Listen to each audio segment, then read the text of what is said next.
Given the success of our Brexit Explained videos, where we discussed what the EU 27 countries individually wanted out of Brexit, we thought we'd create a similar series for other non-EU countries.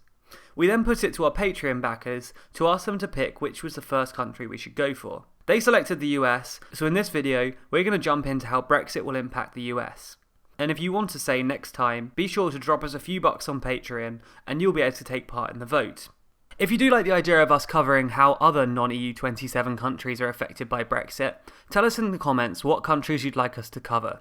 We'll be posting a poll on Twitter as soon as this video goes up. I know, who knew we had Twitter? I mean, it turns out only about 20 people knew. So head over there, have your say as to which country we should cover next, and drop us a follow, as our follower count is, well, honestly, pretty pitiful.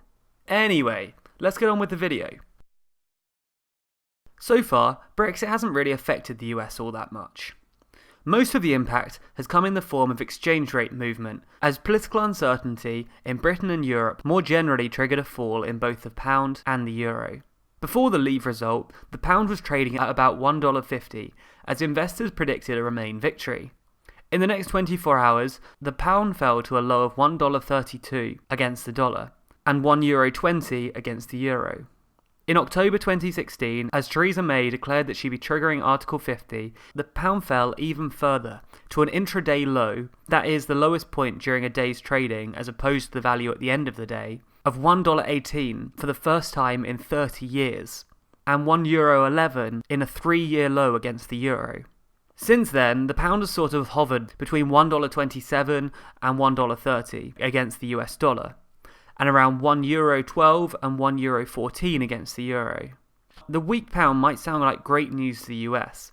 Americans could finally ditch Hawaii and go on the cheap holidays to Blackpool that they've always dreamed of, or more likely bought up a load of those cheap UK stocks. In reality, it hasn't been all good news for Americans. A strong dollar makes US manufacturing and exports less competitive. There's been some hope that Brexit might give New York a competitive advantage over the City of London, but so far that hasn't exactly happened, although that might all change if the UK loses its EU passporting rights. Anyway, enough economics, I'm boring myself here. Brexit has always been pitched as an opportunity to reignite the special relationship between the UK and US, to go back to the good old days of Bush and Blair. However, while some Leave voters may have been pretty keen on such an idea, it hasn't exactly been reciprocated by the US. Obama told us that we'd be at the back of the queue when it came to the US asking for trade deals. Maybe some point down the line there might be a UK-US trade agreement, but it's not going to happen anytime soon because our focus is in negotiating with a big bloc, the European Union, to get a trade agreement done. And UK is going to be in the back of the queue. And Trump hasn't actually been that much better. While he suggested that Brexit was a good thing, Trump also criticised May's handling of Brexit and suggested that Boris would make a great Prime Minister. He also suggested that if we go for a soft Brexit and don't leave the EU's customs union or the EU's regulatory framework, it will probably kill the deal. Sounds like a great deal for the EU, and I think we have to do this. I think we have to take a look at seriously whether or not the UK is allowed to trade. Right now, as the deal stands, they may not be able to trade with the US. And I don't think they want that at all. That would be a very big negative for the deal. As is the way with Trump, it's almost impossible to tell what he actually thinks though. Nonetheless, some politicians are still optimistic about the deal. Take this with a pinch of salt, but Nigel Farage claims that he could have it done within 48 hours. Let's talk about the much anticipated UK-US trade deal. Unfortunately, as much as I try rubbing crystal balls, I can't predict the future. So we don't know exactly what sort of commitments the UK will make with the EU by the time they end up leaving, and what kinds of limits this will place on any trade deals the UK tries to make. But let's take a look at some of the proposals. The Initiative for Free Trade, or IFT, is a think tank founded by Daniel Hannan, MEP, and the Cato Institute, a libertarian American think tank. They've proposed outlines for a US-UK free trade deal. They've advocated for a comprehensive negative list free trade deal, in which all sectors, unless explicitly listed, are included in the deal. The model deal includes freedom of movement between the UK and US, prohibitions on non-tariff barriers such as food standards, zero tariffs on goods, zero restrictions on cross-border data flow, zero restrictions on cross-border investment, and no investor-state dispute model, one of the main points of controversy in the TTIP. It's also been suggested that health services could benefit from foreign competition, suggesting that US health companies should have access to NHS contracts, although they did admit that this could be a controversial move. So let's take a look at this deal and see if it could work. For it to happen, the UK would probably have to diverge massively from EU standards on just about everything. That would likely mean a hard border between the UK and EU, whether that be in Ireland or in the Irish Sea. Let's just assume that that happened, and the EU and UK have a fundamental split when it comes to standards and regulations. Let's just consider how popular this sort of thing would be.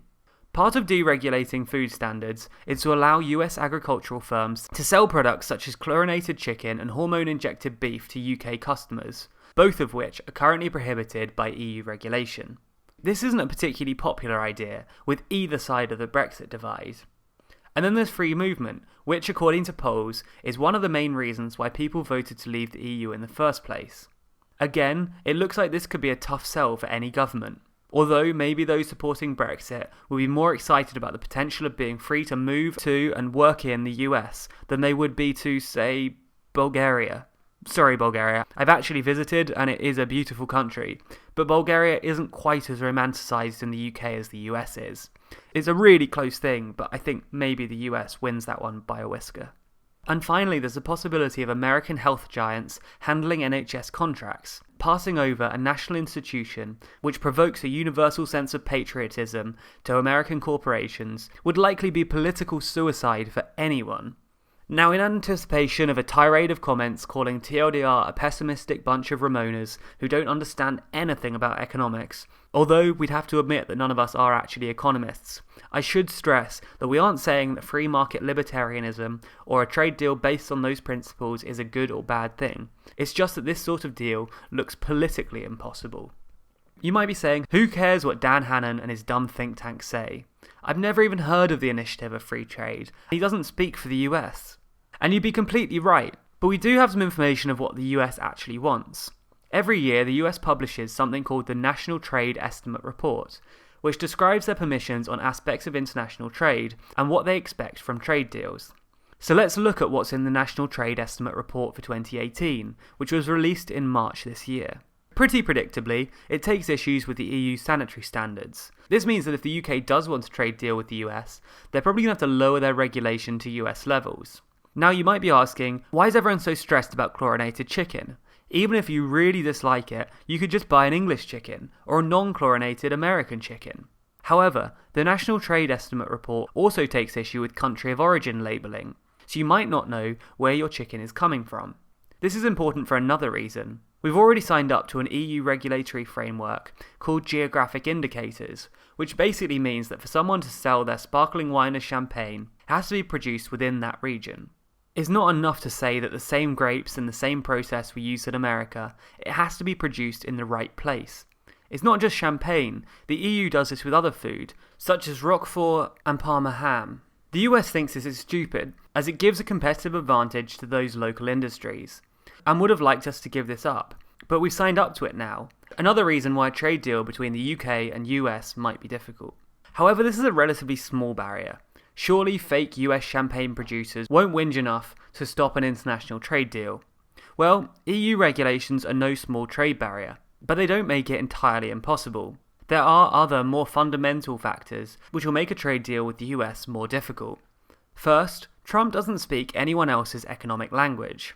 He's not a free trade advocate and is mainly concerned with deficits.